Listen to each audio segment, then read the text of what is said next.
So John, first for you. So we just hit this a little bit, but the various acronyms, right, that we've all heard associated with an employment, so 1099 or like the contractor, EOE, FMLA.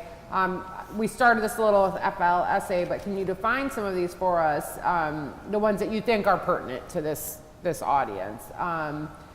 You know, how it kind of applies to these startups. Are there other like large milestones that could trigger some of these things, just in a general sense? I think we've touched on some of these already, and I wouldn't say any one of them is necessarily more important than the other, but I think as you're growing, you have to realize and understand that there's going to be different rules and procedures that apply to you. You know, once you hit, for example, 20 employees, for example, age discrimination and types of claims kick in.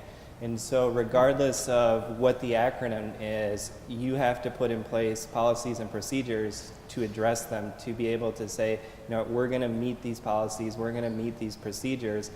And we mentioned that there's all kinds of free material, both at the federal level and the state level. You can go online at the Ohio Secretary of State's website and type in, minimum wage, age discrimination, all the different topics that are out there from an age or from a HR perspective, and they'll give you fact sheets on what you have to do to comply with here in Ohio. You can go on Department of Labor's website, they'll give you the same fact sheets. So, if you have this many employees, this is what you have to do. If you have employees that are this age, this is what you have to do.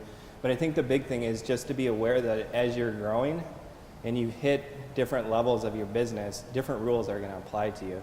And we mentioned sometimes, okay, we may not have 50 employees for FMLA to kick in, but most states and most cities now have anti-discrimination type laws. And so if a law is not necessarily covered under a certain acronym, most likely you're still going to have to comply at both the local and the state level.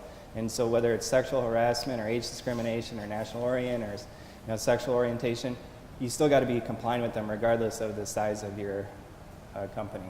Yep, that's a good point. Thank you.